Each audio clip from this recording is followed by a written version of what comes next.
In the headlines, $15 million to be pumped into the manufacturing sector in the upcoming financial year.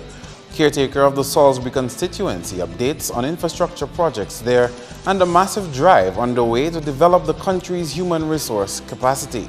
I am Kenny Williams with the Channel 5 News. Back with the details after this.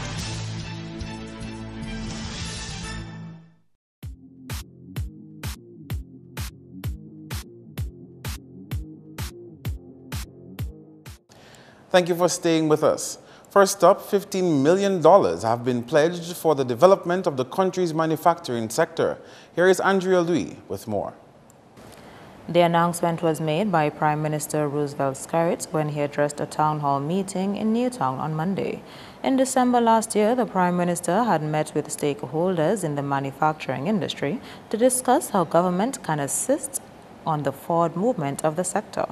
The Prime Minister had subsequently asked that the association produce a proposal to the government stating its challenges and recommendations to grow the industry. President of the Dominica Manufacturing Association, Severin McKenzie, had told Channel 5 News that said document had been submitted to government in February 2017. Prime Minister Skerrit on Monday revealed that a loan facility will be created to help manufacturers advance the industry. In this year's budget, we're providing some $15 million for the manufacturers of Dominica. And that $15 million will be at a 3% interest rate with a 12 months grace period, which means that they will not pay any interest or principal before the year is up. And I can tell you, manufacturers in Dominica, that there is nowhere in the Caribbean they will get the 3% loan, ladies and gentlemen. Mr. Skerrit says there is also a significant increase in the tourism budget for the upcoming financial year. This year we're increasing the marketing budget for tourism, for destination marketing. Earlier this year, the Prime Minister had announced that talks will be held on a multi-sectoral level, and he reported that the majority of recommendations coming from the numerous stakeholders was consistent with what was discussed in Cabinet for consideration. Andrea Louis, Channel 5 News. In related news, Secretary-Treasurer of the Waterfront and Allied Workers Union is reporting fruitful discussions with government ahead of its budget presentation later this month. Curtis Augustus revealed that during pre-budget talks with government, the union was able to secure Dominica's presence at an international conference in 2018. When we were having that discussion with the Prime Minister and some cabinet members, we were able to get one thing sort of secured and guaranteed for next year, and that is representation at the ILO level. The things that happen in Geneva every year in terms of the International Labour Organization annual meeting. So in 2018, Dominica will send a full delegation to the ILO for participation at that level. Augustus says that matters of health and education were also discussed during the talks with government officials. To continue and to ensure that work be done in terms of provision of our national health insurance. And we, in fact, complimented the government for the pilot project that they had in that regard. But we feel that it is necessary to have the full coverage of the country in that area. We propose that a subvention be made available to the unions to be used exclusively for education, because that becomes critical and important, even in relation to the applications of the provisions of the CARICOM Treaty. Sometimes you do hear that people from outside of Dominica come and take the jobs of Dominicans. So people have got to understand the basic and fundamentals of the right of establishment under the treaty. The Secretary-Treasurer says the union is also concerned about other sectors of society benefiting from the 2017-2018 national budget, namely manufacturing, construction, fishing and farming, which he believes will be a catalyst for employment generation. Meantime, the Dominica Association of Teachers says that during the pre-budgetary talks with government, it was pushing for the appointment of qualified teachers and education officials. What they spoke about again is the non-appointment of teachers. Now, I will also say not only the non-appointment of teachers, we are also seeing the non-appointment of education officers and executive officers in the Ministry of Education. So the chief is not appointed, the assistant chief is appointed, then you have the supervisor for secondary school, not appointed, and it goes on. So what we would like to see is not only the teachers in the classroom, but all the officers. Think about the emotional wherewithal. I'm not appointed. I've been in the job for how long? I hope I've been appraised. And then I have to fight for individuals to be appointed. The human element is so very important, and every time we keep forgetting that. So my call is that we look at the system very carefully. There is an appraisal system. You appraise individual. If individuals have been appraised, then you do what you have to do, the most honorable thing. Nicholas says the non-appointment of individuals will have a ripple effect on the country, and she is encouraging government to get serious about appointing the education officials and the teachers. What would you do on the government side when people ask for appointment? Yeah, we'll do it. Yeah, we'll do it. But it's not done. It's not done. It has to be done. But then this thing has an effect on individuals. And when people are very quiet, you mustn't say they're not barking. They're barking quietly. And they bite quietly. So it's not because people are quiet that they have accepted what is going on. We have to read into that quietness. Sometimes it is deafening. The quietness is deafening. So we would appreciate that those matters are given urgent attention, because in the long run, we are talking about development. If the individual is not developed, how can the community be developed? How can the country be developed? And if development means holistic development. On to development projects, caretaker for the Salisbury constituency, Nicole Shanks-Esprit, says party politics is not a deciding factor in developing the constituency.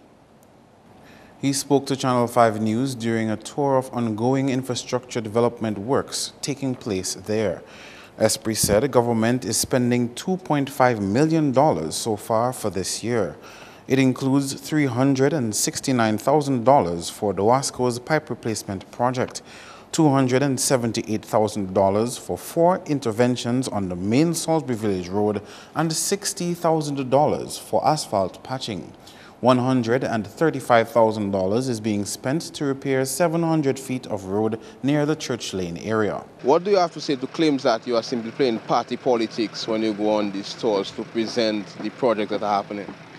The roads in question, for instance, they are used by everybody, laborites, UWPites, and if I were to go further, for instance, in the village of Salisbury, the majority of people there, at least based on the last election results, are supporters of the United Workers' Party.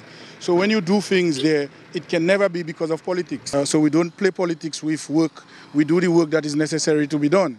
And the reason for highlighting these works is because there's lots of talk that we do not do things in areas where we do not win. So we have to highlight to the people of the constituency and to the country by extension the work that we are doing in these areas. He said that 45 washroom facilities under the pit latrine eradication program will be developed across the constituency, and beneficiaries were not selected based on what political party they support. These are necessary projects that must be done. For instance, we must construct the storage tank so that the people of Monrachet and Kolibistri have storage for their water. So if something happens to the pipe, they can go on for at least a day with water, as opposed to what is happening now, that they get water directly from the intake. And as soon as the water from the intake stops, their water supply stops. So I'm concerned about doing things for the betterment and for the upliftment and for the moving forward of the constituency and the people of the villages of the constituency. And in any case, if I contest the election, it means I am a politician. So a cricketer plays cricket, a footballer plays football. A politician should play politics, but in the right way. And I can say to the people of the Salisbury constituency, whilst you may refer to things happening as politics, it is for your benefit. And that's all we're concerned, that your lives are better. Coming up, we'll tell you how victims of sexual abuse are using their experience to inspire others to speak out.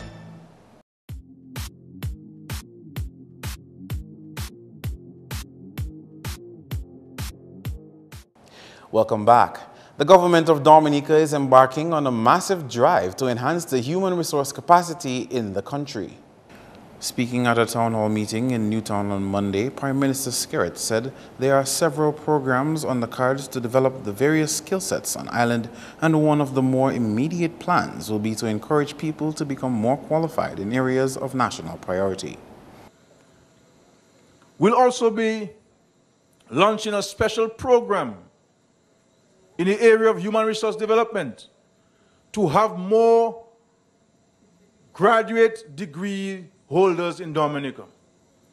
Because what we have found with the government's revolution to access to tertiary education, we have seen a dramatic increase in the number of Dominicans with first degrees.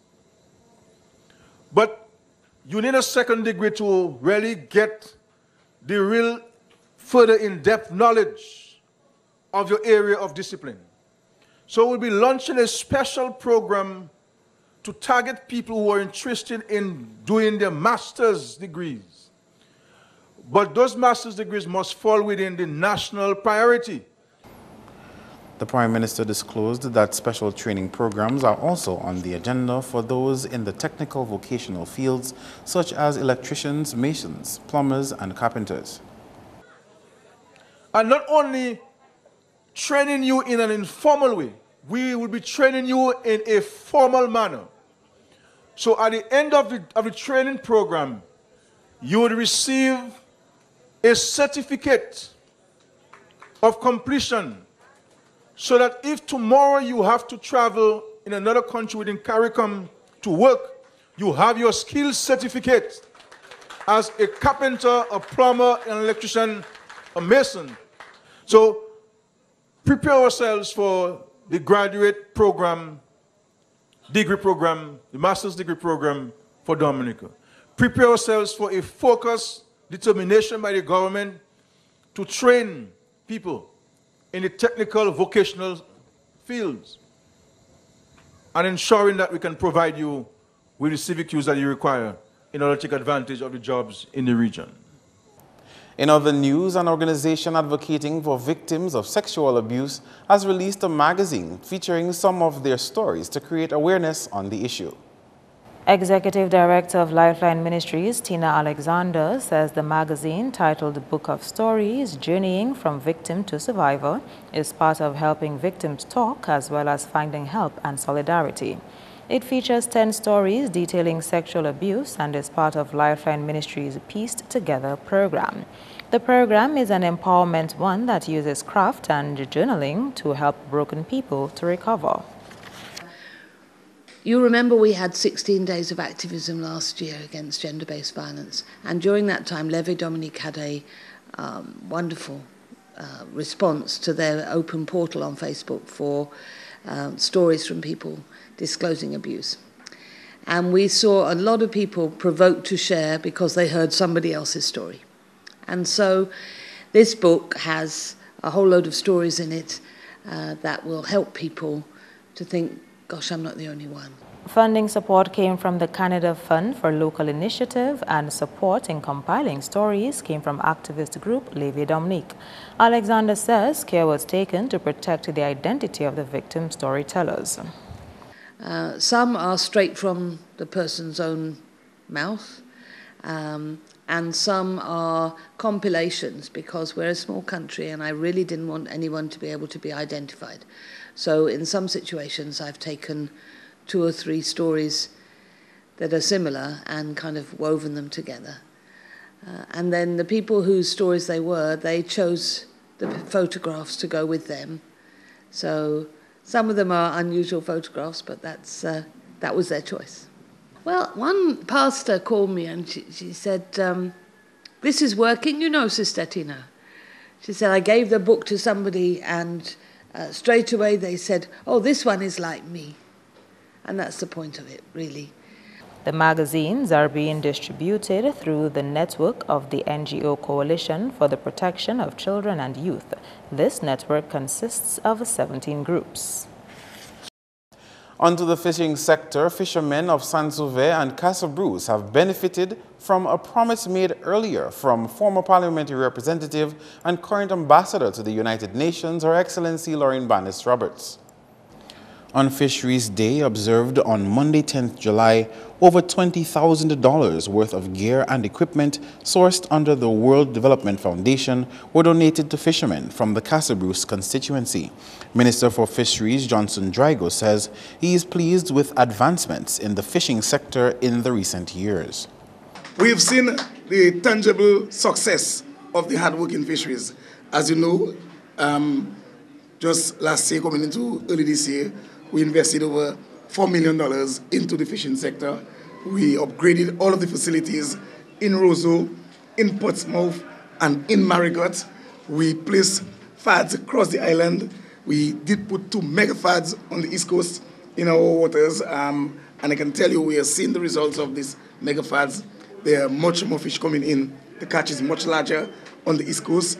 This is good for the fishing industry. We know that more Dominicans are consuming fish more than ever before. Because of the amount of fish we have coming in all of the fish landing sites across the island. The fisheries minister is calling on Dominicans both here and abroad to invest in the fishing sector and to make it a more profitable industry which can help reduce unemployment in the country.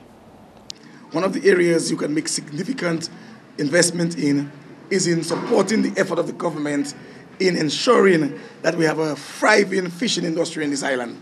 There are quite a few more young persons looking for boats and engines and other equipment. Government will continue to support their facilities in the aid bank where fishers can go and get their funds.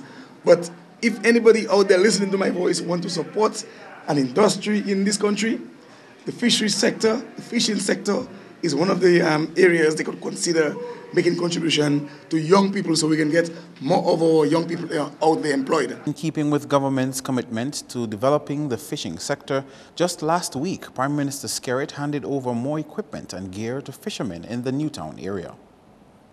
And the loan scholarship recipient from the Roseau Primary School has received additional financial assistance to attend his secondary school of his choice in September. This as John Paul Itodo received Flo's General Manager's Award for the Most Outstanding Student. Flo adopted the Roseau Primary School in 2011 and has since provided support through many areas, including fiber connectivity, to ensure the children have excellent internet connection in their computer lab. The Manager's Award was accompanied by a $500 check to help defray some of the cost of John Paul's preparation for secondary school. John Paul plans to attend the Dominica Grammar School in the next academic year. And the telecommunications company keeps on giving, as one of its prepaid customers is now $1,000 richer through one of the company's recently launched promotions. We started at about mid-June, and we decided as a way to give back to our customers topping up $25 or more would be eligible to win $1,000 cash. And it so happens that you, Steve, was this lucky customer. So this afternoon we are here to present you with this $1,000 cash. So tell me, what do you hope, were you thinking, did you ever think that you would have won that $1,000? Oh no, I never put my mind on it at all. As a matter of fact, when I got the call from Flo, I thought a friend was passing a message and making a joke at the same time. Okay. So I tell her, well, go ahead, you can even give it to somebody else. That's interesting. And I waiting for the message she really called me for, only to find out it was in truth.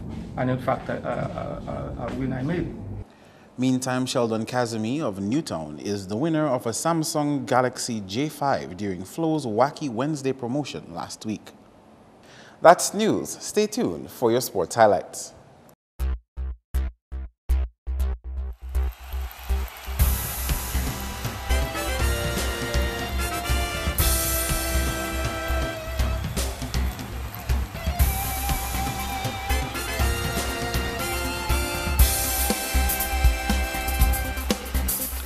First up in sports, West Indies women got their second win in the ICC Women's World Cup when they defeated Pakistan by 19 runs via the Duckworth-Lewis method in a rain-reduced match on Tuesday. Batting first, West Indies put on a solid 285 for 4. Deandra Doughton scored an unbeaten 104 with Stephanie Taylor in with a well-deserved 90. Set 137 from 24 overs, Pakistan scored 117 for 3 in 24 overs. Javira Khan was undefeated on 58 and Nahida Khan 40. Anisa Mohammed took 2 for 21 and Akira Peters 1 for 20. Meantime, Dominica defeated defending champions Antigua in the Garfield Sobers International Schools Cricket Championship recently. Sent into bat, Dominica scored 174 for 9 in 40 overs. Derry O'Geist added 44, Lester Sluice 21, Nigel John Lewis 16, and Nelson Maxim 15. In reply, Antigua was bowled out for 140 in 36.4 overs. Dominica's Malachi Xavier picked up 3 for 27, Nelson Maxim 2 for 19, and Derry O'Geist 1 for 10. Dominica won that match by 34 runs. Sports continues with this item where football coaches here will be better equipped to safeguard children on and off the field, complements a UNICEF and a DFA initiative which began on Monday. Last year, UNICEF partnered with the local cricket association in collaboration with Cricket West Indies to have a similar event. So the objective of this training is basically to integrate child protection in sports. Sports is a key mechanism for reaching large groups of children with child protection mechanisms. Sporting organizations worldwide, they really acknowledge that abuse is taking place. So I must applaud the Dominica Football Association for taking this initiative. Meantime, DFA President Glenn Etienne says a guideline on how to protect children in football should be formed following the two-day training. Out of this workshop, I must say, a child protection manual will be developed and for coaches. So that'll be something out of this workshop based on whatever we put in here, a manual will be come out on that, and it will be a guideline then for the coaches. So DFA coaches will have in one of this manual to guide them, because we need to be guided when it comes to the youth in terms of how we deal with them, how we react to them on the field of play. What we think might be appropriate might not be appropriate. There were 25 registered participants for the workshop. On the basketball scene, there were wins for Police Sports Club, PSC Falcons, Massey United Insurance Sharks, and Detroit Blazers in recent games of the 2017 Flow DABA League. Sharks defeated Detroit Blazers 68-45 in the Division 1. Omari Williams, 19 points, Ronald Joseph, 12, and Chamba LeBlanc, 10. For Blazers, Mitchell Prevost, 22 points, while Peter Simon and Nathan Sebastian added 7 points each. In a premier game, Blazers successfully defended home turf when they beat Dr. Mac Prowlers 81-66. For Blazers, Thomas Felix, 31 points, Nathan John Jules, 18, and Jeff Jeremy, 10. Julian Isles scored 15 points for Prowlers and Craig St. Rose, 21. In another match, Ramal Carbon continued his good form to help Falcons beat Intellico Security Raiders 77-56. Carbon top scored with 18 points, Peter Ricketts added 14, and 10 each from Q1 Thomas and J.V. Bellot. In a losing effort, Raiders' Linen Paul scored 11 points and Kirby Nathan 10 points. Finally, we can tell you that Police Sports Club had a good day on the court when they defeated Flow X-Men 62-55. Next up, Sports Coordinator Trevor Shillingford encouraged schools participating in competitive sports to remain committed to student development. Shillingford noted a concerning pattern with some schools during some of the school leagues. To the school's authorities, thanks for giving the nation's children a chance at holistic development. Whereas the majority of you have realized the importance of this holistic development, there is still a few who pay little regard throughout the past academic year. You acted in ways which have put our children at a disadvantage. During the period, there were several matches forfeited for varying reasons, some of which were uncalled for, and I can also add made absolutely no sense. My urge to the school's authority is to give our children all the possible opportunities to grow. As we look forward to the year 2017-2018, it is my hope that this award ceremony will motivate you to continue participating in the various sporting disciplines. On the local cricket scene, VF Inc. and Cornell Sports Club are in with a chance to snatch the 2017 Big Edge Gifford 2 Softball Cricket League with recent wins. VF Inc. in their encounter with Pidit and Ericans won by 3 wickets to secure a spot in the finals. Batting first, Ericans scored 167 in a match reduced to 15 overs due to a late start. Odell Hamilton struck 87, while Erwin Dupey chipped in with 28. Set 168 for victory, VF Inc. piled on 173 for 7. Casimir Benjamin added 69 to his team's total and Thompson Joseph 62. Meantime, in the other semi-final, Cornell Sports Club defeated Ray Charles Point Michelle Wolf Security by 19 runs for a chance at winning the finals. Cornell's first at the crease were bowled out for 98 runs. Cuthbert Maroney added 53. In reply, Point Michelle reached 79 for 6 in 15 overs. Randolph Peltier added 24 and Miguel Woodman took 2 for 12. That's all the sports for now. Join us next time.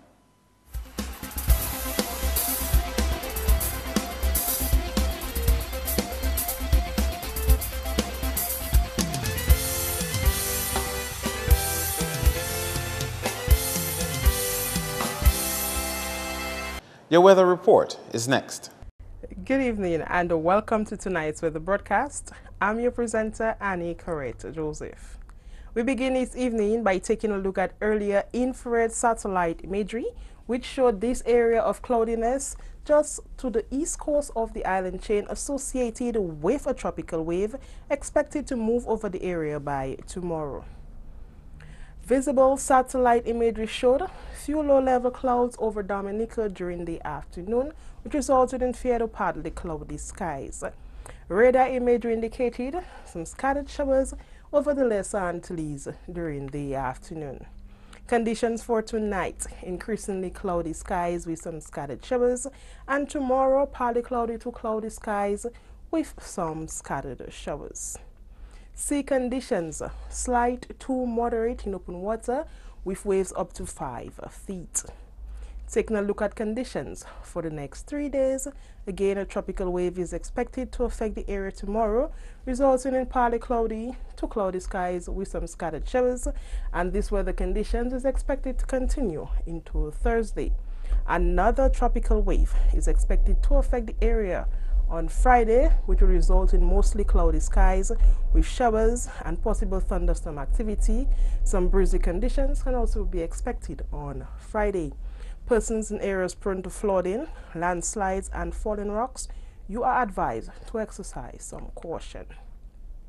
Conditions for the region tomorrow: partly cloudy to cloudy skies with some scattered showers can be expected throughout the chain, with the possibility of some thunderstorm activity over the extreme southern portion.